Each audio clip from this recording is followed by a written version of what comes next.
from the beginning, the mentality was the government is not going to deal with this hurricane relief. This is going to be a privatized NGO partnering up kind of effort. And if you look at it from a money-making point of view, a lot of people made out like bandits during that hurricane. When you look at it from a humanitarian point of view, it's a shame, and we should learn from this. It's not just Katrina.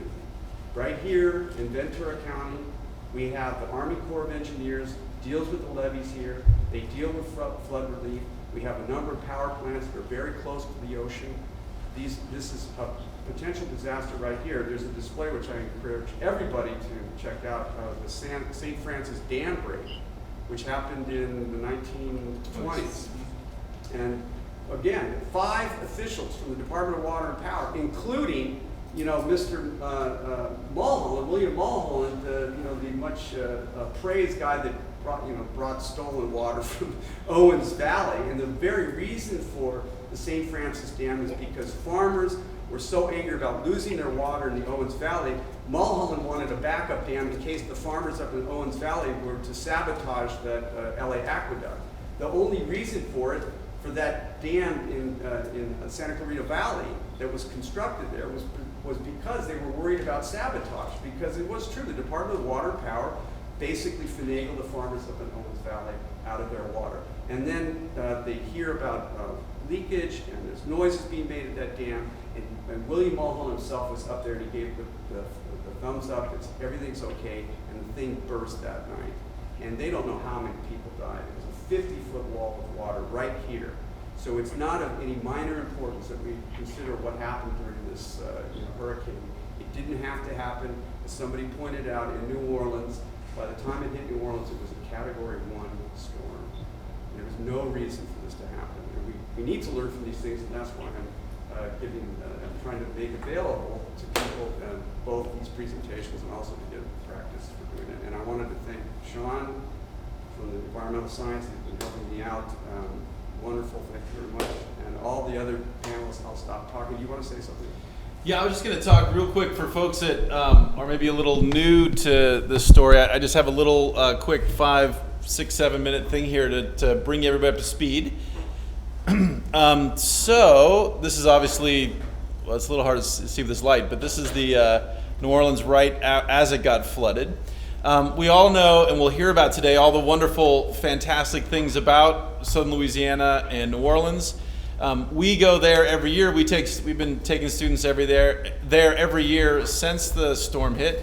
And separate from all the other things we're going to talk about today, a very important city, I would argue, in terms of our American experience, a very American city. And I'm proud to call New Orleans a part of my country, and part of what makes us so outraged as to what happened is the fact that we've been given so much from the city.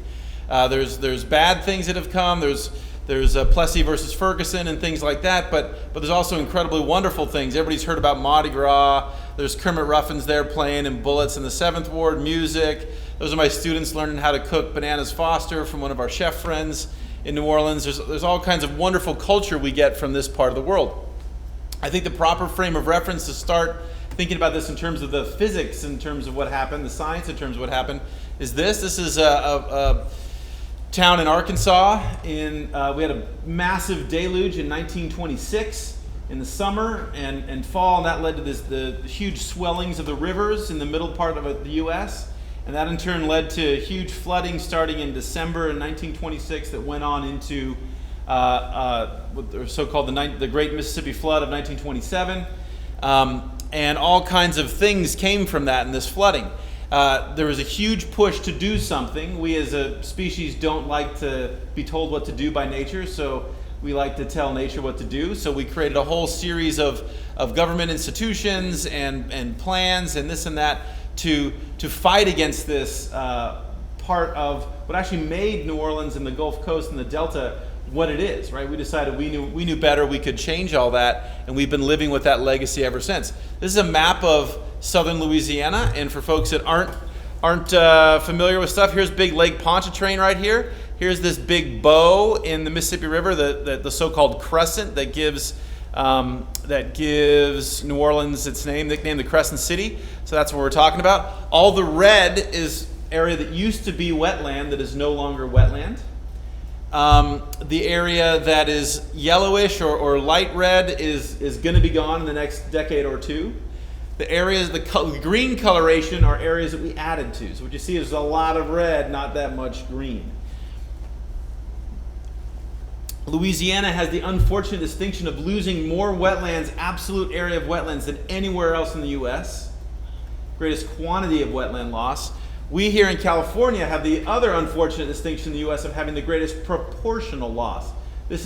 These numbers are from the last 150 years. This is the wetlands that used to exist versus what are here now. In the case of California, that's the San Francisco Bay Area. Basically all the gray stuff, all the concrete cities, most of that used to be a wetland. And we filled it in, starting with the gold rush. We have a couple problems in Louisiana in terms of these wetland situations. One is we have this thing called subsidence, which means the ground is getting lower. And then we have this thing called sea level rise, which means the ocean water is getting higher.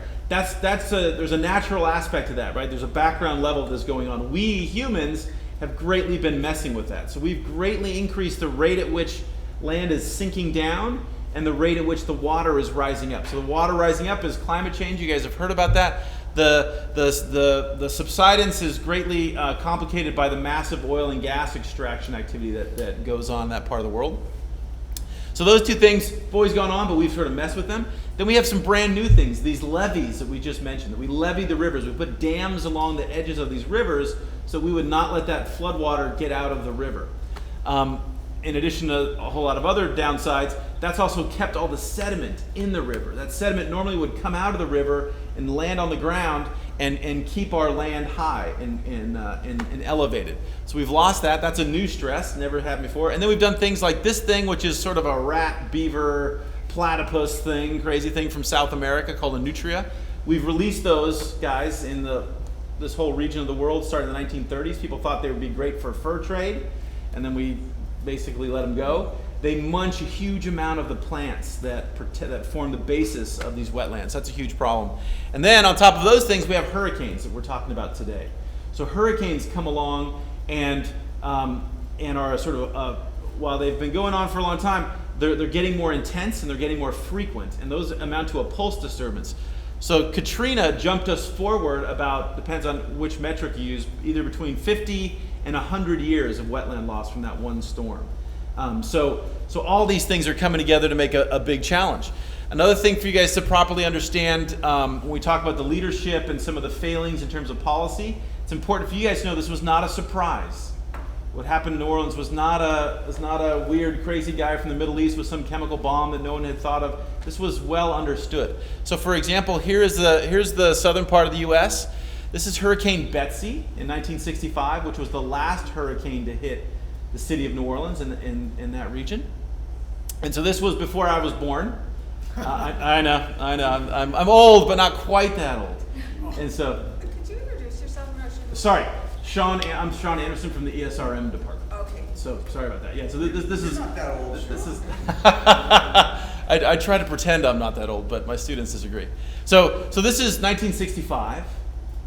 And so one of the things we heard when people talked about why weren't there buses to evacuate folks, why weren't there this or the that, or why didn't people get out when they could have gotten out, or this or that, some of the things you heard were, oh, well, we didn't think it would be that bad, right? We've had hurricane warnings before, and this is what the frame of reference a lot of the policy people were taking. We've not had a hurricane hit since 1965, but this is the proper frame of reference. These are all the hurricanes and tropical storms, same exact thing, just a little bit faster wind speed, but same exact phenomena. These are the tracks of all those storms between 1965 and the day before Katrina when it hit.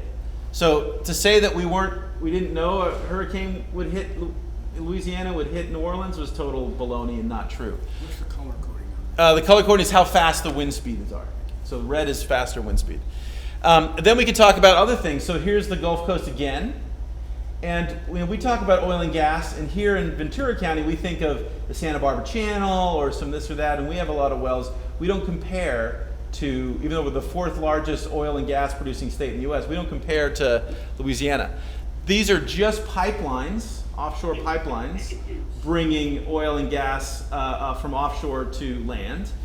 These are all, and this is actually about 3 years old now, so this isn't even, these are old wellheads in gas and oil wellheads in the Gulf of Mexico. These are all wellheads, mostly gas, in Louisiana. So there are wellheads in the middle of national parks, there are wellheads in people's backyards. It is a completely oil and gas system. And so you can make your decision as to whether that's good or bad, but the point is, this is a ubiquitous part of life there. And it's important for you, it's sometimes a little bit hard for us folks that aren't from Louisiana to fully appreciate that. This is what that looks like.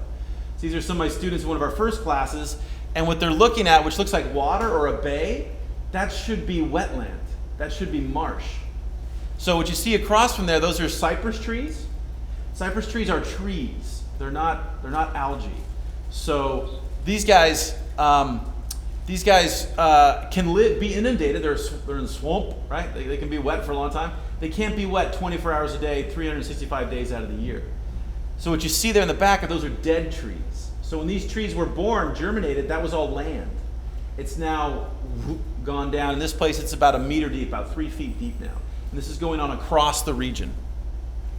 Again, this wasn't a surprise. This is a series of news stories in the Times-Picayune. The series is called Washing Away. You guys can all read that if you want. But it predicted essentially exactly what happened with Hurricane Katrina.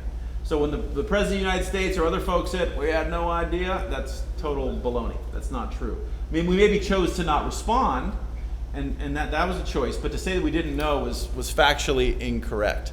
And then I'll just say, what we're getting on here, we should get on to these guys, but suffice it to say, again, even in the immediate future, in the immediate lead up to Hurricane Katrina, we knew there was a big problem happening. So the time, just the climactic conditions were making more hurricanes. Then the sea surface temperature, the fuel that gets these hurricanes going in the mid-Atlantic was way hot. It was super hot water. And then the winds that sometimes can break up these storms before they get to be big were totally incorrect. So that at the start of before the start of hurricane season, the prediction was we have baseline, we have active, then we have what's called hyperactive, which means a ton of storms. The prediction was almost 200% above the hyperactive time. Never before in the history have we run out of letters to name hurricanes. We have an international convention that we decide on the names ahead of time. We blew through A through Z and started using alpha, beta, gamma, because people had, we don't have any plan for this. This has never happened. So this was a crazy season. We knew it was a crazy season. We knew this stuff was coming along. This is what it looks like. So here is, well, you guys can't see that. That's okay. So this is what Katrina looked like just before it made landfall. This is when it was a Category 5. The other piece of baloney you'll hear is people will say, the Army Corps of Engineers will say, we did not design this system to save the city of New Orleans from a Category 5 storm. It was not a Category 5 storm. It was a Category 5 storm here when it was out in the Gulf. When it made landfall, it was a Category 3. When it actually got to Lake Pontchartrain, which is when the city of New Orleans levees failed, it was a Category 1 in terms of wind speed. That was well within the supposed design parameters of the federal government that's certifying you and keeping you safe.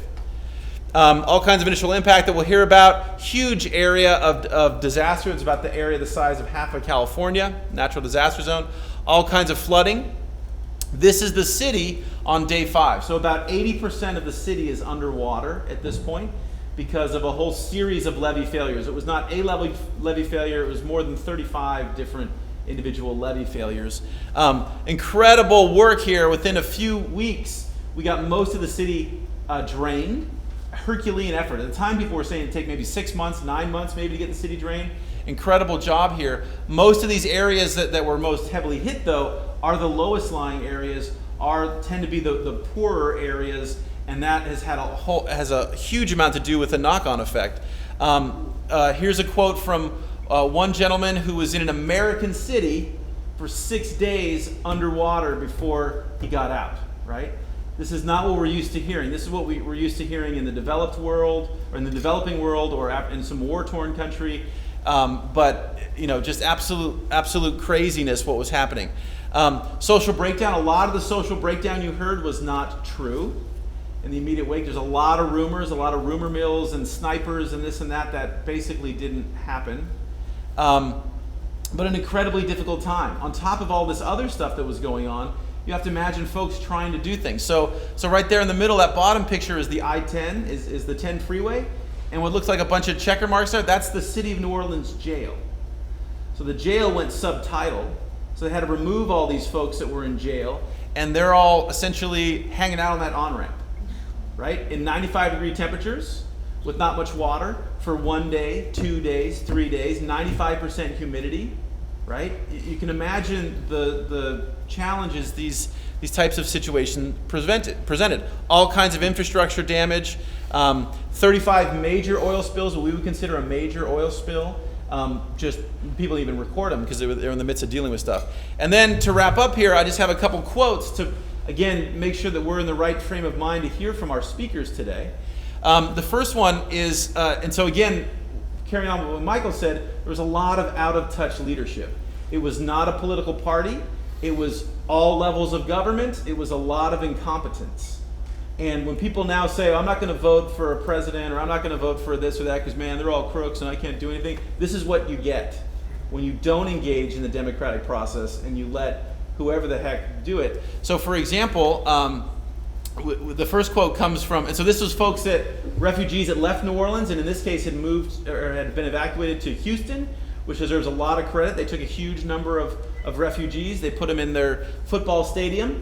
And so then a lot of folks came through and checked out people. So in this case, this is First Lady Barbara Bush, and she says, what I'm of the people that are in the, just evacuated, saying what I'm hearing is that it's sort of crazy that they all want to stay in Texas, meaning after the immediate disaster. Everyone is so overwhelmed by the hospitality, and so many of these people in the arena here, were underprivileged anyway. So this is working very well for them. Right? Again, I'm sure not intentionally trying to be mean or a jerk, but these are the statements that were made, right? Then we have Tom DeLay before he was convicted, before he was a proven felon. But he says so again to another group of young boys in that same arena. So now tell me the truth, boys. Isn't this kind of fun? Like really? Really? That's what we're talking? We have infamous quotes from so-called Mr. Brownie, Michael Brown, and he's very worried about his looks and how he's perceived on television, and that's where his brain is at, right? What ties should he wear, that kind of stuff. The infamous quote from the president about Director Brown saying, Brownie, you're doing a heck of a job. And when some folks were questioning the president after that unfortunate statement, he said, what didn't go right? So incredibly out of touch leadership. And then, for example, we have the Director of Homeland Security, and Homeland Security had just been powered up, right? A lot of your liberties have been changed, and the agreement they told you was that they would take away some of your rights and things like that so that they could protect you. So this was the entity that was protecting you. And what they said is, day 2, day 3, we didn't know there were people in a major American city that didn't have water. How is that possible? How is it possible that? And so we're gonna trust you guys when the earthquake happens in New Orleans and Los Angeles and all that kind of stuff. So then, by way of the last little bit here, here's the recovery. This is what we look like right now in terms of New Orleans. In terms of this is the city of New Orleans. Here's Lake Pontchartrain. In terms of who's moved back, and what we see is it's not an even process, right? So generally speaking, there are some great neighborhoods, some great success stories, but generally we've seen more unevenness come in terms of the racial makeup of the community after the case. Before Katrina hit, we had problems. So we in California had the worst problem, which is in Fresno. This is in 2005. But New Orleans was number 2 in so-called concentrated poverty neighborhoods. That doesn't mean how much poverty there was. It means how controlled the poverty folks were. So were the poor folks all living together and discreetly away from the wealthy folks? And in that context, New Orleans was the second worst major American city in the U.S. So these fault lines were existing beforehand. all kinds of challenges. Then we'll just finish up with this is a little hard to see on that screen, but this is the current population of New Orleans. So we're almost up to the pre-Katrina size in terms of just gross people. What essentially happened is a lot of folks moved to the suburbs in the immediate aftermath. And so number-wise, we're doing fairly well. We're not fully recovered, but doing fairly well. But the difference is in the racial composition. So we've seen African-American proportions go down a bit. And most noticeably, Hispanic folks have gone up. Initially coming in to help with the construction, but again have changed the city again as the city's been changed over years, for over centuries, with different ethnic groups and cultural groups coming in to that mix. So that's the quick background if you guys haven't been thinking about Louisiana lately. And I think with that, we can, with that we can start our first panel.